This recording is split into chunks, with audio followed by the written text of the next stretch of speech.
بزرگوں نے فرمایا جو شخص ہر شب جمعہ اور جمعرات کی جو درمیانی رات ہے، جو یہ رات گزر رہی ہے، یہ درود شریف پابندی سے کم از کم ایک مرتبہ پڑھے، موت کے وقت سرکار مدینہ صلی اللہ تعالی علیہ وسلم کی زیارت کرے گا، اور قبر میں داخل ہوتے وقت بھی یہاں تک کہ وہ دیکھے گا کہ سرکار مدینہ صلی اللہ تعالی علیہ وسلم اسے قبر میں اپنے رحمت بھرے ہاتھوں سے اتار رہے ہیں۔ حضرت انس رضی اللہ تعالیٰ عنہ سے روایت ہے کہ تاجدار مدینہ صلی اللہ تعالی علیہ وسلم نے فرمایا جو شخص یہ درود پاک پڑھے، اگر کھڑا تھا تو بیٹھنے سے پہلے اور بیٹھا تھا تو کھڑے ہونے سے پہلے اس کے گناہ معاف کر دیے جائیں گے۔ جو یہ درود پاک پڑھتا ہے اس پر رحمت کے 70 دروازے کھول دیے جاتے ہیں۔ ایک دن ایک شخص آیا تو نبی پاک علیہ الصلوۃ والسلام نے اسے اپنے اور صدیق اکبر رضی اللہ تعالیٰ عنہ کے درمیان بٹھا لیا۔ اس سے صحابہ کرام کو بڑی حیرت ہوئی کہ یہ کون بڑے مرتبے والا شخص ہے۔ جب وہ چلا گیا تو سرکار دو عالم علیہ الصلوۃ والسلام نے فرمایا یہ جب مجھ پر درود پاک پڑھتا ہے تو یوں پڑھتا ہے۔ تو یہ سمجھنا ہے ہر اسٹیپ پر قیامت کے دن ہر مشکل میں ہمیں بار بار نبی پاک کی حاجت ہوگی، آقا کے کرم کی حاجت ہوگی، اور سب کو حاجت ہوگی، مگر جو قریب ہوگا اس کے کام تو اور آسان ہو جائیں گے نا۔ تو پیارے آقا علیہ الصلوۃ والسلام کے بروز قیامت قریب ہونا یہ بہت ساری پرابلم کا سولوشن ہے۔ پل صراط سے گزرنا ہے، وہاں پر لوگ کٹ کٹ کر جہنم میں گر رہے ہوں گے، کتنا خطرناک پل ہے، تلوار سے زیادہ تیز ہے، بال سے زیادہ باریک ہے، مگر آپ کو پتا ہے میرے آقا کتنے کریم ہیں، اپنے امتیوں کے لیے اسی پل کے کنارے رب کی بارگاہ میں سجدہ فرمائیں گے اور کیا عرض کریں گے، یا رب میری امت کو سلامتی کے ساتھ گزار دے۔ تو اعلیٰ حضرت کہتے ہیں سلیم سکی ڈھاکی رس سے سلم سلم سلی ڈھاکا رستے سے پل سے پار چلاتے یہ ہے اللہ ہو۔ تو بس اب نیت کر لیں کہ انشاءاللہ کثرت کے ساتھ درود پاک پڑھیں گے۔ آپ کو ایک تصور دینا چاہتا ہوں، کہ امیجنیشن دینا چاہتا ہوں، کبھی کبھی موقع ملے نا پیدل چلتے ہوئے اگر درود پاک پڑھ رہے ہیں، اکیلے کہیں ہیں، تھوڑی دیر کے لیے آنکھیں بند کریں اور تصور جمائیں کہ میدان محشر ہے، اربوں لوگ موجود ہیں اور میرے آقا ایک جگہ پر جلوہ فرما ہے۔ میں جتنے درود پڑھتا جا رہا ہوں اتنے قدم نبی پاک کے پاس ہوتا جا رہا ہوں۔ یہی حدیث میں ہے نا، جتنے زیادہ درود پڑھے ہوں گے اتنا قریب ہوگا۔ تو اب آپ درود پڑھتے جائیں اور یہ تصور کریں کہ میں جتنے پڑھ رہا ہوں اتنے قدم میں نبی پاک کے قریب ہو رہا ہوں۔ اگر جس دن تصور بنانا آپ کا تسبیح رکھنے کو جی نہیں چاہے، آپ کہیں گے اور پڑھ لوں، میں اور پڑھ لوں تاکہ زیادہ سے زیادہ سرکار دو عالم صلی اللہ تعالی علیہ وسلم کے قریب ہو جاؤں۔ آج کل فضول کاموں میں اتنا لوگ وقت ضائع کرتے ہیں، موبائل فون پر، سوشل میڈیا پر گھنٹوں نکل جاتے ہیں، پتہ بھی نہیں چلتا کہ اتنے گھنٹے نکل گئے۔ سوچیں اگر اس وقت میں سے وقت نکال کر درود پاک پڑھ لیں، کلمہ پاک پڑھ لیں۔ کلمہ پاک بھی کتنا پیارا وظیفہ ہے، آپ کو پتہ ہے؟ افضل الذکر، حدیث میں کہا گیا سب سے افضل ذکر کیا ہے؟ لا الہ الا اللہ۔ اب کتنا پڑھتے ہیں کلمہ پاک؟ اچھا اگر سوال کروں میں، کون کون یہ چاہتا ہے کہ مرتے وقت میری زبان پر کلمہ پاک؟ سبحان اللہ، ہر مسلمان چاہتا ہے، کیونکہ کیوں چاہتا ہے؟ حدیث پاک میں مضمون ملتا ہے نا کہ جس کا آخری کلام لا الہ الا اللہ محمد الرسول اللہ صلی اللہ علیہ وسلم ہوا، مضمون حدیث کا کلمہ پاک ہوا، وہ دخل الجنہ، وہ جنت میں چلا جائے۔ ہر مسلمان چاہتا ہے یا اللہ مرتے وقت کلمہ نصیب کرنا، لیکن تھوڑا سا آپ کے دل کے دروازے پر دستک دے دیتا ہوں، زندگی میں کلمہ کتنی بار پڑھتے ہیں؟ اس پورے ہفتے میں کتنی بار کلمہ پاک پڑھا ہے؟ مرتے وقت سب نے پڑھنا ہے، تمنا ہے، زندگی میں نہیں پڑھنا ہے۔ اگر آپ پڑھو گے نہیں تو عادت کیسے بنے گی؟ آپ خود سوچیں نا، ایک ہفتہ گزر گیا شاید 5-6 بار بھی کلمہ پاک نہیں پڑھا ہو، مہینہ گزر گیا ایک تسبیح پوری نہیں پڑھی ہوگی، حالانکہ افضل الذکر کہا گیا ہے۔ تو پلیز کم از کم 100 دانے کی تسبیح کلمہ پاک کی پڑھ لیا کریں، ہر کلمے پر انشاءاللہ جنت میں درخت بھی لگا دیا جائے گا۔ اور ایک بزرگ کا کال نہیں بھولتا، بڑا پیارا کال تھا ان کا، وہ کہتے ہیں اپنی زبان کو کلمے کا عادی کر لو، کیونکہ مرتے وقت زبان بھاری ہو جاتی ہے، جب سکرات کا عالم ہوتا ہے نا زبان سے نکلتا نہیں ہے کچھ۔ ویسے بھی دنیا میں بھی آپ کو کوئی بہت تکلیف ہو جائے، اللہ نہ کرے کوئی چوٹ لگ جائے، کوئی آپریشن ہو رہا ہو، کوئی کٹ لگ جائے، تو اتنی تکلیف ہوتی ہے کہ پھر بولنے کو جی نہیں چاہتا۔ سکرات تو بہت زیادہ تکلیف کا وقت ہوتا ہے، بہت زیادہ یوں سمجھیے کہ ٹینشن کا وقت ہوتا ہے۔ تو بزرگ نے فرمایا کہ اپنی زبان کو کلمے کا ایسا عادی کر لو کہ جب زبان بھاری ہو جائے تب بھی تمہاری زبان سے کلمہ نکل جائے. جو زندگی میں پڑھتا ہی نہیں اس کو مرتے وقت کلمہ کیسے نصیب ہوگا؟ خود سوچے نا. تو عادت ہونی چاہیے روزانہ کلمہ پاک لا الہ الا اللہ محمد الرسول اللہ، یا ایسا کریں کہ 10-12 بار لا الہ الا اللہ پڑھ لے، پھر 2-3 بار محمد الرسول اللہ پورا پڑھ لے، لیکن یہ پڑھتے رہیں، جتنا ہو سکے پڑھتے رہیں، تو انشاءاللہ آپ کو ذکر الہی کا بھی ثواب ملے گا اور کلمہ پاک کی برکتیں نصیب ہوں گی. آئیے مل کر محبت کے ساتھ بآواز بلند درود پاک پڑھ لیں. صلو علی الحبیب حبیب اللہ تعالی علی محمد صلی اللہ علیہ وسلم. حضرت سیدنا ابراہیم بن ادھم رحمت اللہ تعالی علیہ، یہ بہت بڑے اللہ کے ولی، اور یہ بعد میں بلخ شہر کے بادشاہ بھی بن گئے. مگر جب یہ خود ایک زمانے میں بادشاہ تھے، توبہ کر کے تو یہ انہوں نے بادشاہ چھوڑ دی، مگر یہ پہلے بلخ شہر کے بادشاہ تھے، بہت امیر زادے تھے. تو ہوا یہ کہ ایک مرتبہ کسی نے آپ سے پوچھا کہ علی جان یہ آپ کی زندگی میں انقلاب کیسے آیا؟ آپ تو بڑے بادشاہ تھے اور اب توبہ کر لی اور اب آپ ایک بالکل عام انسان کی زندگی بسر کرتے ہیں.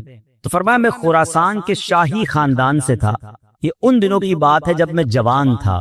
ایک دن میں شکار کے ارادے سے جنگل میں نکلا اور میں شکار کے لیے جانور ڈھونڈ رہا تھا. اچانک مجھے غیب سے ایک آواز آئی، کوئی کہنے والا کہہ رہا تھا اے ابراہیم کیا تمہیں اس لیے پیدا کیا گیا ہے؟ میں نے گھبرا کر ادھر ادھر دیکھا، کوئی بھی نظر نہیں آیا. مجھ پر سختہ طاری ہو گیا کہ یہ کس کی آواز تھی. تھوڑی دیر کے بعد جب میں دوبارہ نارمل ہو گیا، حواس میرے دوبارہ جو ہے وہ بحال ہوئے، پھر جانور ڈھونڈنے لگا، پھر شکار کے لیے آگے گیا. کچھ ہی دور چلا تھا کہ جس زمین پر میں چل رہا تھا اس کے اندر سے آواز آئی اے ابراہیم اس میں کوئی شک نہیں کہ تمہیں ان کاموں کے لیے پیدا نہیں کیا گیا. اس غیبی آواز نے میرے دل کی دنیا بدل دی. میرا ملازم جو بکریاں چرا رہا تھا اس کو میں نے اپنا قیمتی لباس دے دیا، اس کا اونی لباس میں نے خود پہنا.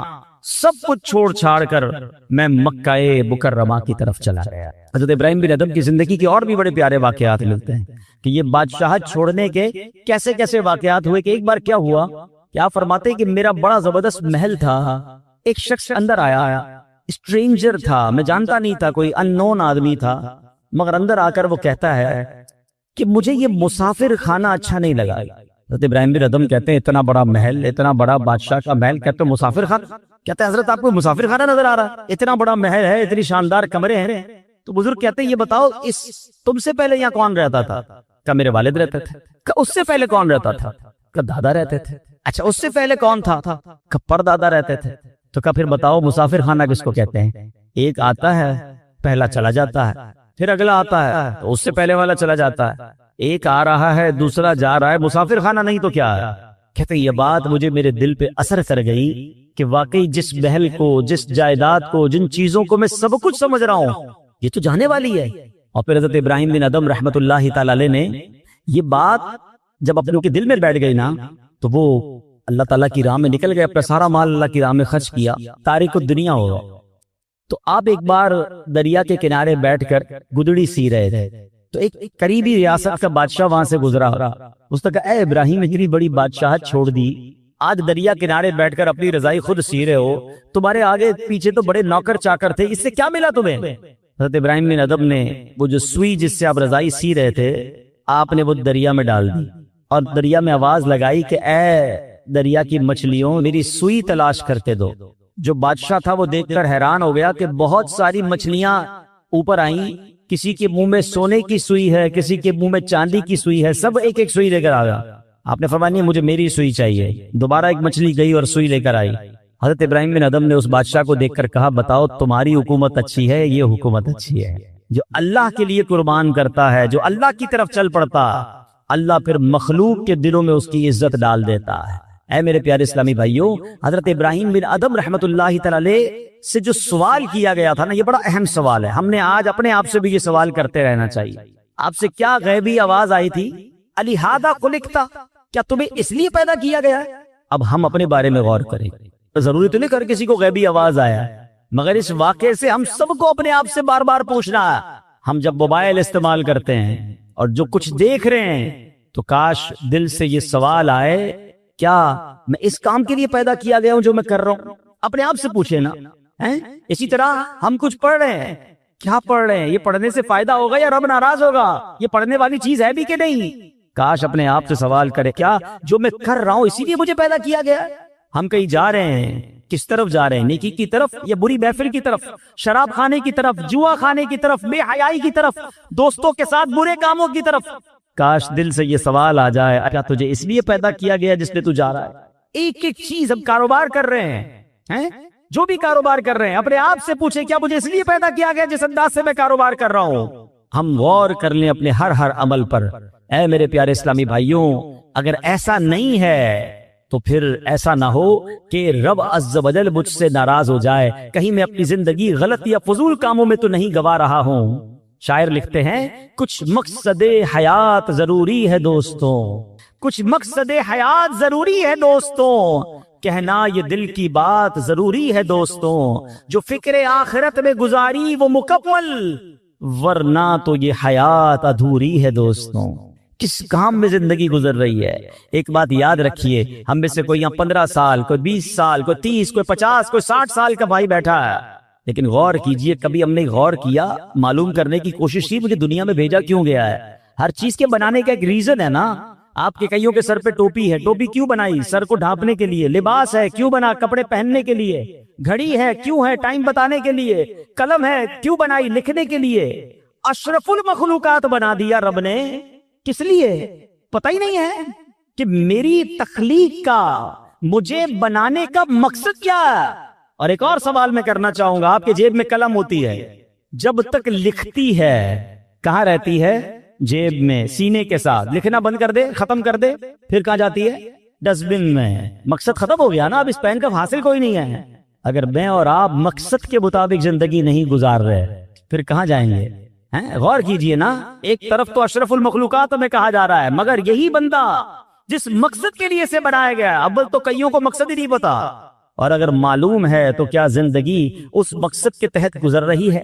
اب مولانا جلال الدین رومی بہت مشہور صوفی بزرگ ہیں، فرماتے ہیں اگر تمہیں بادشاہ کسی خاص کام کے لیے بھیجے، چلے آج کی زبان میں کہہ دوں کہ آپ کا کوئی سیٹ ہے، باس ہے، کہیں آپ جاب کرتے ہیں، ٹھیک ہے نا، آپ کا افسر ہے، آپ کو کہے خاص کام ہے، فلاں کام کر کے آؤ، آپ وہ کام کرنے نکلیں اور راستے میں بہت سارے دوسرے کام کرنے لگ جائیں، اور پرٹیکولرلی جس کام کے لیے بھیجا وہ کام ہی نہ کریں، تو بتائیے وہ بادشاہ جو ہے یا وہ جو باس ہے، وہ آپ کا افسر ہے، وہ خوش ہوگا یا ناراض ہوگا؟ کہ بھیجا کس کام کے لیے تھا؟ آپ کے سر وہ اس کو چھوڑے باقی بہت سارے کر کے آیا ہوں، بھائی اس کے لیے تو بھیجا ہی نہیں تھا، جو کام کرنے بھیجا تھا ادھر گئے ہی نہیں، وہ کیا ہی نہیں۔ اللہ اکبر۔ اب آؤ میں قرآن کی زبانی بتاتا ہوں، میں اور آپ بنائے کس لیے گئے، مجھے اور آپ کو بھیجا کس لیے گیا ہے، مقصد حیات کیا ہے ہمارا، میرا اور آپ کا؟ رب کا کلام پارہ نمبر 22 ہے، سورہ احزاب۔ اللہ کیا ارشاد فرماتا ہے، غور سے سنیے گا، اِنَّا عَرَضْنَا الْأَمَانَةَ عَلَى السَّمَاوَاتِ وَالْأَرْضِ وَالْجِبَالِ فَأَبَيْنَا أَن يَحْمِلْنَهَا وَأَشْفَقْنَا مِنْهَا وَحَمَلَهَا الْإِنسَانُ۔ آسان ترجمہ قرآن کنز العرفان۔ اللہ فرماتا ہے بے شک ہم نے آسمانوں اور زمین اور پہاڑوں پر امانت پیش کی، امانت پیش فرمائی تو انہوں نے اس کے اٹھانے سے انکار کیا اور اس سے ڈر گئے، اور انسان نے اس امانت کو اٹھا لیا۔ یعنی ذرا غور کیجئے، آسمان، زمین، پہاڑ کیسی مضبوط اور عجیب مخلوقات ہیں، انہوں نے جس امانت کا بوجھ نہ اٹھایا وہ انسان نے اپنے ذمے لے لیا۔ اچھا پھر ہوا کیا کہ آسمانوں، زمین، پہاڑوں کو وہ عزت نہ ملی جو اللہ نے عزت انسان کو بخش دی، کیونکہ انسان کو اشرف المخلوقات فرما دیا گیا۔ لیکن اب سوال یہ، وہ امانت کیا ہے جس کو اٹھانے سے پہاڑ نے انکار کر دیا، زمین نے انکار کر دیا، ٹھیک ہے، آسمان نے انکار کر دیا؟ فرمایا وہ امانت ہے نمازیں اور ہر وہ کام جس کے کرنے پر ثواب ملے اور نہ کرنے پر گناہ ہو۔ نہیں کریں گے تو گناہ ہوگا، یہ وہ امانت ہے جو انسان نے اپنے ذمے لے لی ہے۔ اور اللہ نے پھر انسان کو کیا شرف دیا؟ وَلَقَدْ كَرَّمْنَا بَنِي آدَمَ، اور بے شک ہم نے اولاد آدم کو عزت دی۔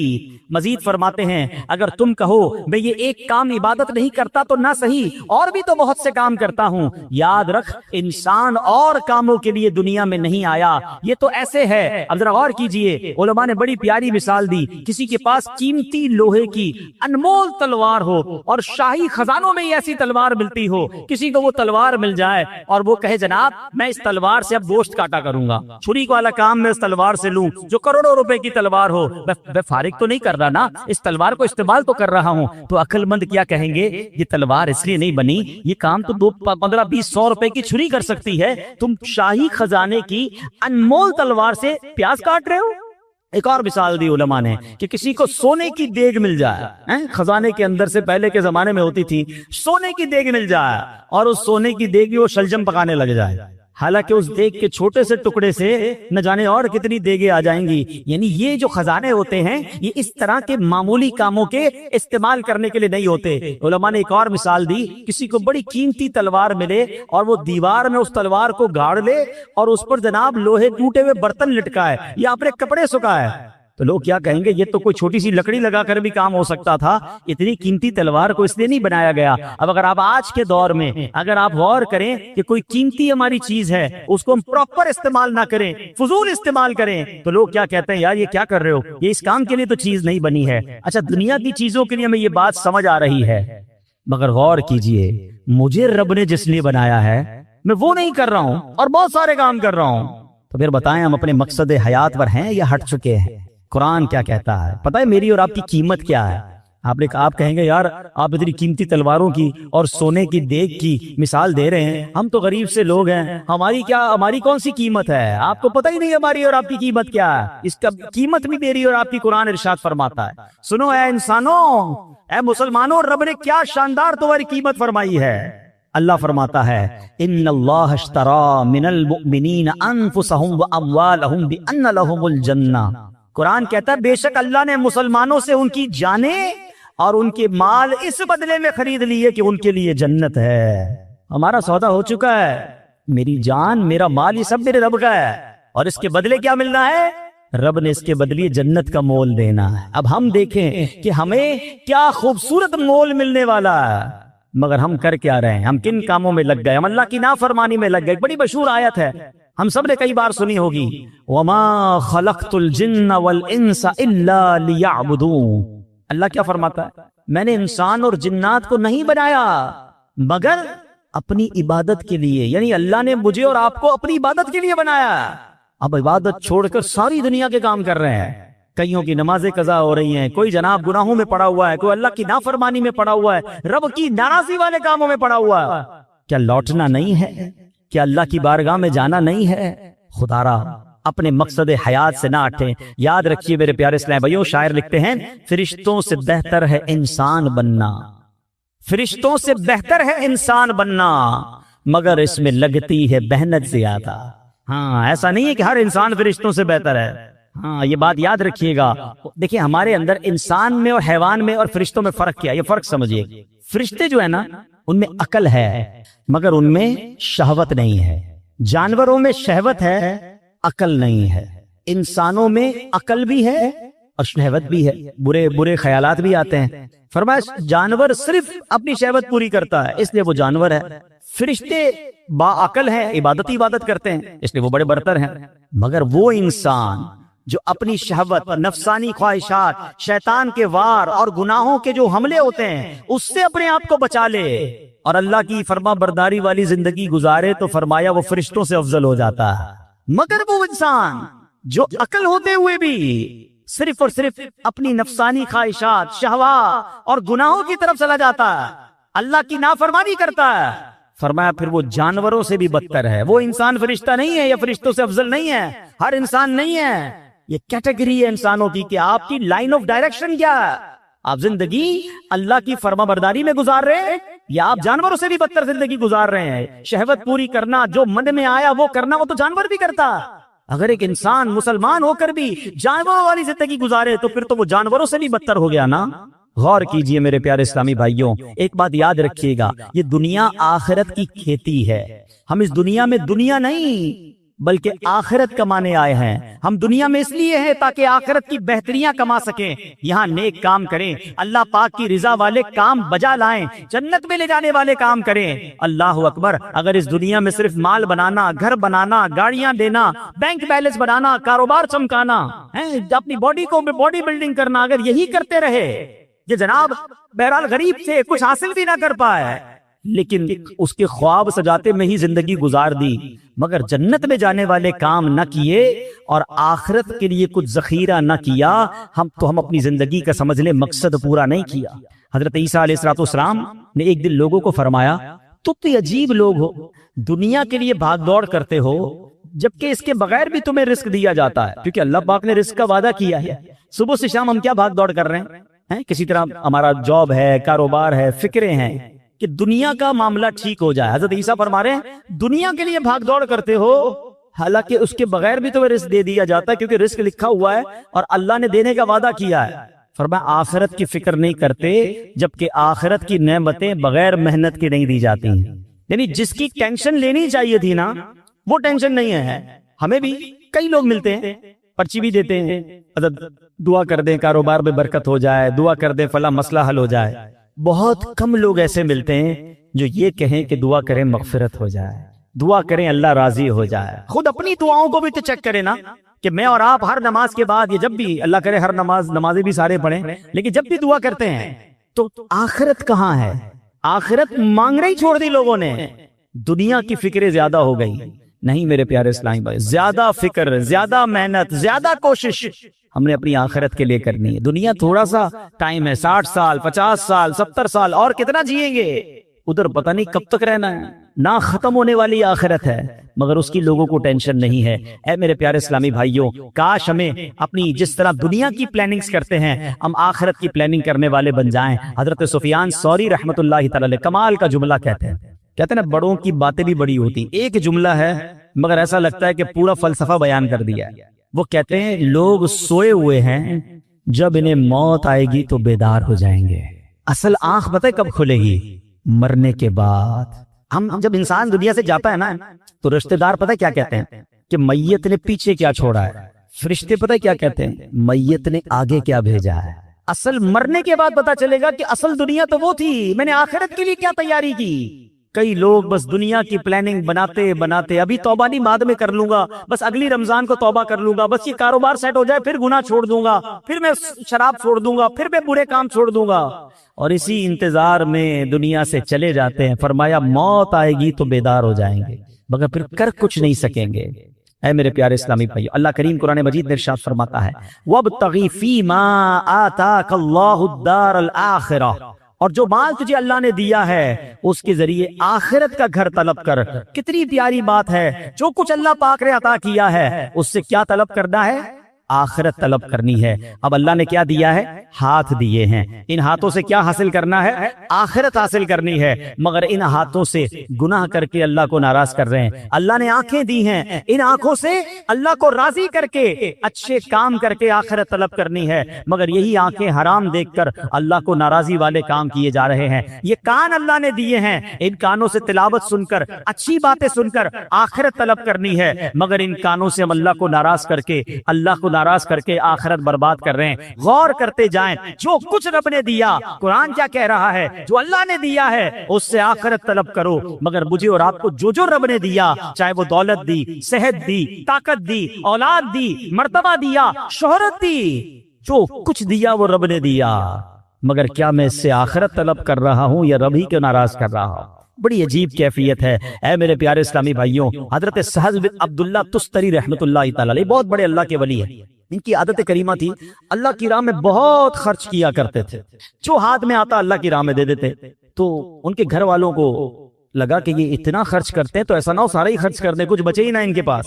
تو حضرت عبداللہ ابن مبارک کے پاس گئے کہ حضور ان کو کہیں کہ اتنا خرچ نہ کریں, غریب ہو جائیں گے.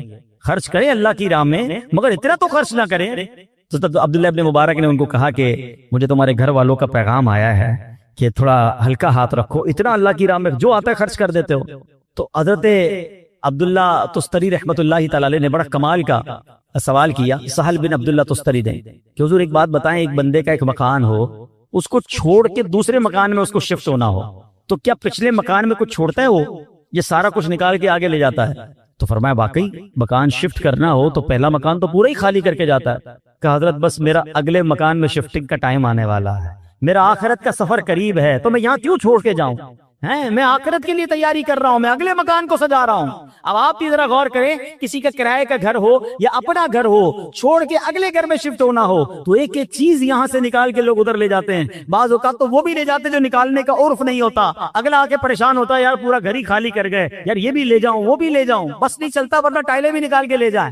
میرا ہے نا لے جاؤں آگے، کیونکہ رہنا آگے ہے، اب اس گھر میں نہیں رہنا. کاش یہ بات سمجھ آ جائے کہ اس دنیا میں مجھے رہنا نہیں ہے، مجھے اگلی دنیا میں جانا ہے، میرا سفر آگے کا ہے، مگر آگے کی کیا تیاری ہے. اللہ کرے یہ بات سمجھ آ جائے. اسی طرح کا ایک واقعہ کہ کس طرح عقل مند لوگ اپنی اگلے سفر کی تیاری کرتے ہیں، اس واقعے سے مزید سمجھ آئے گا. ایک شہر میں ایک عجیب سا عرف تھا، عجیب سا اس کا ایک اصول تھا کہ ہر سال وہ اپنا ایک بادشاہ چنتے تھے، مگر اس کا طریقہ یہ تھا کہ جو پہلا دن سال کا ہوتا تھا، شہر کے دروازے میں جو سب سے پہلا بندہ داخل ہوتا تھا ارلی ان دا مارننگ، صبح صبح اس کو پکڑتے تھے اور اپنا بادشاہ بنا دیتے. تو ایک اجنبی سا شخص تھا، وہ اس کو پتہ بھی نہیں تھا، وہ شہر میں صبح صبح داخل ہوا، شہر والوں نے پکڑ لیا، مبارک ہو مبارک ہو، اس کو ہار وغیرہ پہنایا، کہ خیریت تو ہے؟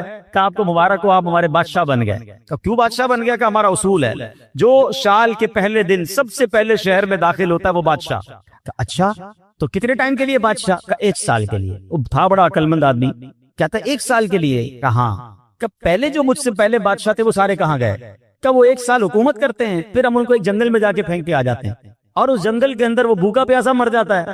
اگر بھوکا پیاسا نہیں مرتا تو سانپ بچھو کھا جاتے ہیں. اس نے کہا اچھا. اب اس نے بڑی عقل بندی کی، اس نے پہلے تو پورے شہر والوں کے کام بڑے اچھے کیے، ان کے مسائل حل کیے، اور پھر غیر محسوس انداز میں اس نے اس شہر سے اس جنگل تک کا روڈ بنوایا. اچھا روڈ بن گیا تو وہاں اس نے لوگوں کو بسانا شروع کیا، آہستہ آہستہ کھانے پینے کی دکانیں بھی وہاں لگا دی. اب جب سال پورا ہوا تو لوگوں کو کہا ٹھیک ہے بھائی میرا ٹائم پورا ہو گیا، مجھے بھی اسی جنگل میں چھوڑ کے آ جاؤ.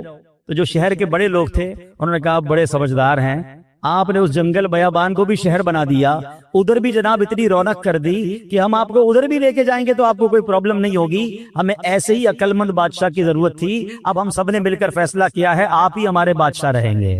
اب بظاہر تو یہ واقعہ ہے، مگر کیا مجھے اور آپ کو ایک شہر میں نہیں جانا ہے؟ مجھے اور آپ کو ایک اور دنیا میں نہیں جانا ہے جہاں سانپ اور بچھو بھی ہو سکتے ہیں؟ اللہ ناراض ہوا تو قبر میں سانپ اور بچھو بھی تو ہو سکتے ہیں نا. جہنم کی آگ اور جہنم کا عذاب کتنا خطرناک ہے، مگر ہم میں سے کون ہے جو اس جہان کو، آخرت کے معاملات کو آسان کرنے کے لیے یہاں سوچ رہا ہے کہ یار یہیں رہ کر میں آخرت بہتر کر لوں. ایک اور واقعہ میں نے پہلے بھی بیانات میں سنایا ہے کہ ایک ملک تھا، یہ بھی حکایت ہے ایکچولی، یہ اس طرح کی حکایتیں چوٹ کرنے کے لیے ہوتی ہیں، کہ ایک ملک میں ایک مقابلہ کروایا گیا کہ اس پورے ملک میں سب سے بڑا بے وقوف کون ہے.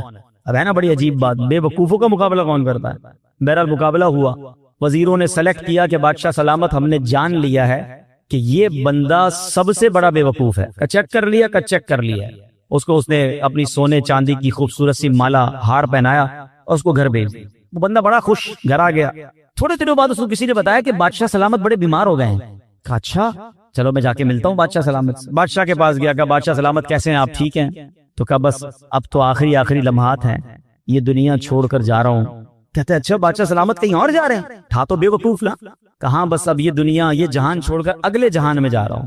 تو بادشاہ سلامت یہ بتائیے یہاں تو اتنا بڑا محل ہے، اتنے سارے کمرے ہیں، جدھر جا رہے ہیں ادھر محل بنا لیا ہے؟ بادشاہ کہتا ہے وہاں تو جھونپڑی بھی نہیں بنائی ہے. اچھا بادشاہ سلامت میں دیکھ رہا ہوں آپ کے پاس بڑے پیسے ہیں، یہاں پر بڑے ہیرے جواہرات ہیں، جدھر جا رہے ہیں ادھر آپ نے پیسے بھجوا دیے؟ کہا نہیں ادھر تو پھوٹی کوڑی بھی نہیں ہے. کہ بادشاہ سلامت ادھر میں دیکھ رہا ہوں آپ کے آگے پیچھے اتنے خادم خادمائیں ملازم، جدھر جا رہے ہیں ادھر کچھ ملازم بھجوائے نہیں بھجوائے؟ کہا ادھر میرا کوئی خدمتگار نہیں ہے. تو اس بے وقوف نے پتہ کیا کیا، جو اپنی مالا تھی نا جو بادشاہ نے پہنائی تھی اس کو اتاری اور اس کو بادشاہ کو پہنا دی. کہ مجھ سے بڑے بے وقوف تو پھر آپ ہوئے نا، آپ کو پتا ہے کہ میں کسی اور دنیا میں جا رہا ہوں، نہ گھر بنایا، نہ پیسے بھجوائے، نہ ملازم بھجوائے، تو بڑے بے وقوف تو آپ ہوئے. اب صحیح بتاؤ یہ ہم سب کے دلوں کے لیے کیسی چوٹ ہے؟ ہم سب کا گھر ہے، بے شک چھوٹا ہے بڑا جو بھی ہے، آخرت میں گھر بنایا. ہم سب کے پاس کچھ نہ کچھ یہاں رقم ہے، کچھ پیسے، کچھ صدقہ خیرات کر کے آخرت کا خزانہ جمع کروایا. صرف پیسوں سے نہیں، سجدوں کے ذریعے، تلاوت کے ذریعے، ذکر و اذکار کے ذریعے، اللہ کی رضا کے ذریعے کچھ آگے کی راحتیں جمع کی. nobody care, کوئی بات بھی نہیں کرتا مرنے کے بعد کی. جو بات کرنی ہے دنیا کی, جو پلاننگ کرنی ہے دنیا کی. پتہ ہے شیطان نے ہمارے ساتھ ایک گیم کی ہے, ہمیں موت کی بات کرنے نہیں دیتا ہے. ہو سکتا ہے ابھی بھی جو بات کر رہا ہوں نا, کسی کے دل میں خیال آ رہا ہوگا, یار یہ مولانا صاحب کیا مرنے کی باتیں کر رہے ہیں, آخرت کی باتیں کر رہے ہیں, قبر کی باتیں کر رہے ہیں. بھائی یار دنیا کی بات کرو. کمال ہے یار, میں بات نہیں کروں گا تو آپ مرنے سے بچ جاؤ گے. کیا جنازے اٹھتے نہیں دیکھ رہے؟ اچھا کیا 70-80 سال کے بعد ہی لوگ مر رہے ہیں؟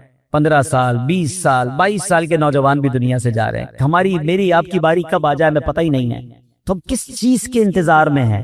ہم کیوں تیاری نہیں کر رہے؟ تو اے میرے پیارے اسلامی بھائیوں, آج کے اس بیان میں یہ سوچئے کہ مجھے اور آپ کو مرنا ہے. یہ حقیقت ہے, اس سے جی چرایا نہیں جا سکتا. اور وہ زندگی کی تیاری, آخرت کی تیاری مجھے اور آپ کو دنیا میں کرنی ہے. کاش ہمیں یہ بات سمجھ آ جائے کہ خالی ہاتھ لے کر, خالی نامہ اعمال لے کر اگر ہم اللہ کی بارگاہ میں گئے تو پھر کیا جواب دیں گے؟ اے میرے پیارے اسلامی بھائیوں, آپ کو پتہ ہے کہ جمعے کے خطبے میں ایک بڑی خوبصورت حدیث سنائی جاتی ہے, اور اس حدیث میں بار بار بات یہ کہ ہم سنتے تو ہیں مگر اس کا ترجمہ معلوم نہیں کرتے. اگر معلوم کر لیں, سمجھیں تو کتنے خوبصورت میسیجز ہوتے ہیں. اللہ کے حبیب علیہ الصلوۃ والسلام فرماتے ہیں, البر لا یبلا والذنب لا ینسا والدیان لا یموت اعمل ما شئت کما تدین تدان. کچھ یاد آ رہا ہے؟ ایسے الفاظ کانوں میں آتے ہیں نا, آتے تو ہیں, ہم تو اس وقت اپنی دکان کا حساب کر رہے ہوتے ہیں, ہمارا تو دھیان کہیں اور ہوتا ہے. ہر جمعے یہ تقریباً حدیث خطبوں میں سنائی جاتی ہے. کیا کمال کی حدیث ہے. البر لا یبلا, نیکی پرانی نہیں ہوتی. والذنب لا ینسا, گناہ بھلایا نہیں جاتا. والدیان لا یموت, جس رب نے انصاف کر رہا ہے اس کو موت نہیں آنی. اعمل ما شئت کما تدین تدان, کر لے جو کرنا ہے, جیسی کرے گا ویسی بھرے گا. ہے نا حدیث سمجھانے والی کہ نیکی پرانی نہیں ہوگی, نیکیاں کرتے رہیے. اچھا گناہ کر کے ہم بھول جاتے ہیں, مگر ہم بھول گئے, کہیں لکھے گئے ہیں, کہیں موجود ہیں, ہمارے نامہ اعمال میں موجود ہیں. ہمارا معاملہ ہی الٹا ہے. ہمارے بزرگان دین ایک زندگی میں غلطی ہو جاتی, ساری زندگی اسے یاد کر کے روتے. ہمارے ہزاروں گناہ ہیں, ہمیں یاد ہی نہیں ہیں, ہمیں اپنی نیکیاں یاد ہیں. کبھی کبھی جناب تہجد پڑھ لیں تو ایسا لگتا ہے میں تو پکا ہی جنتی ہو گیا. آج تو 5 ٹائم جماعت سے نماز پڑھی ہے, کمال ہو گیا. ایک نیکی کر کر پھولے نہیں سماتے, ہزاروں گناہ کیے وہ بھول گئے. یاد رکھیے گا حدیث کے الفاظ ہے, گناہ بھلایا نہیں جاتا, توبہ کرنی ہوگی, اللہ کو راضی کرنا ہوگا.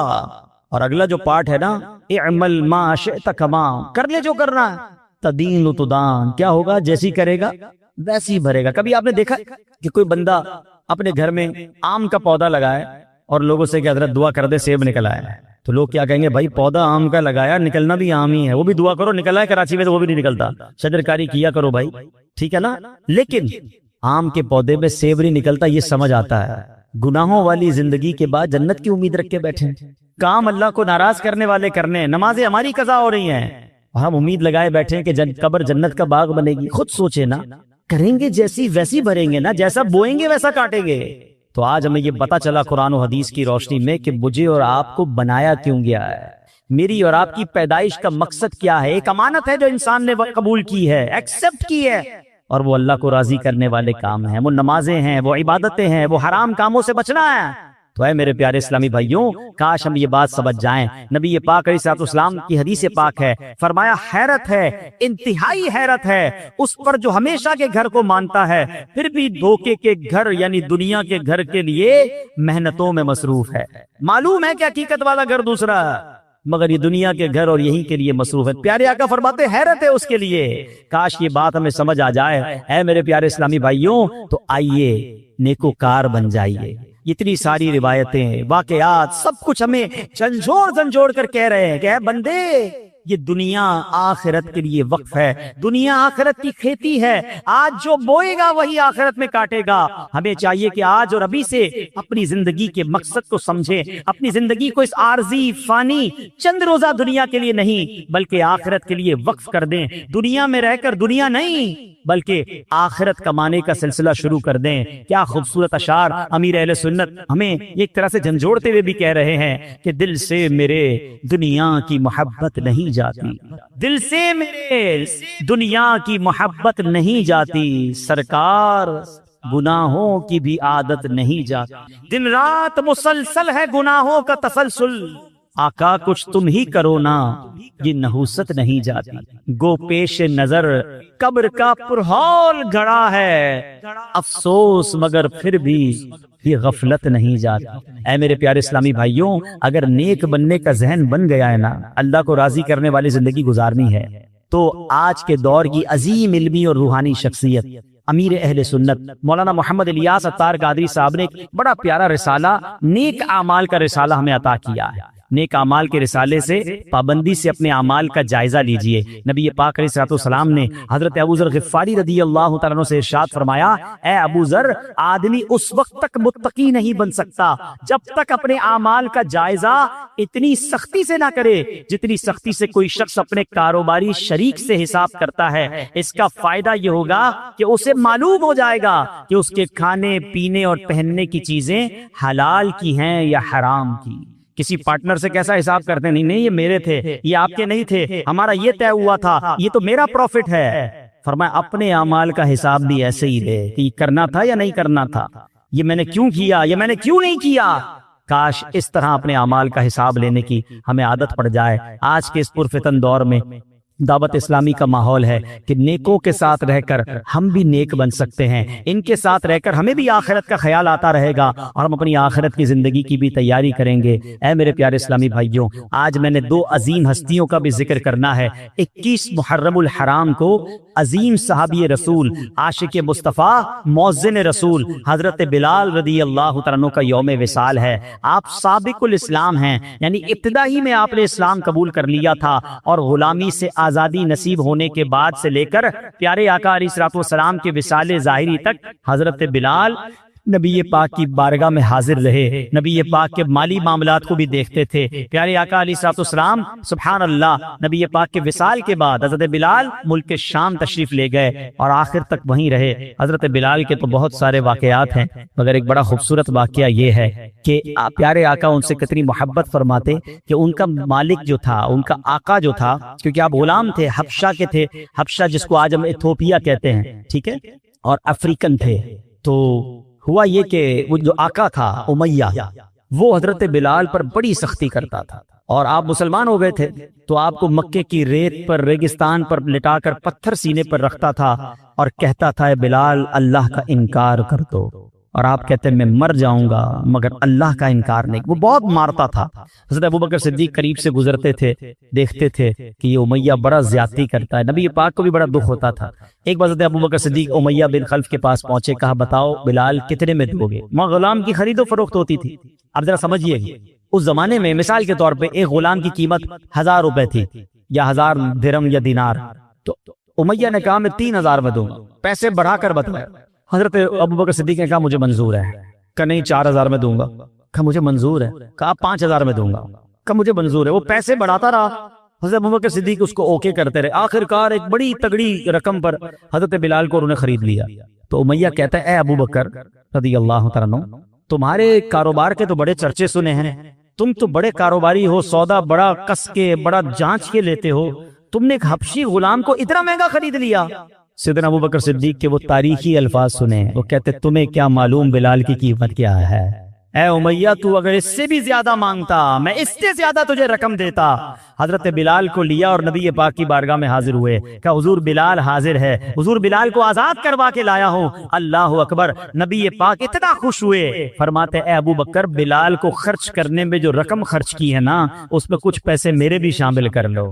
حضرت ابوبکر کہتے ہیں حضور میرا جو کچھ ہے سب آپ ہی کا تو ہے۔ اللہ اکبر، ایسے بلال ہیں جن کو نبی پاک سے کتنی محبت اور سرکار دو عالم علیہ الصلوۃ والسلام کو ان سے کتنی محبت ہے، سبحان اللہ۔ اسی طرح 18 محرم الحرام ایک اور عظیم شخصیت، اور وہ کون ہے؟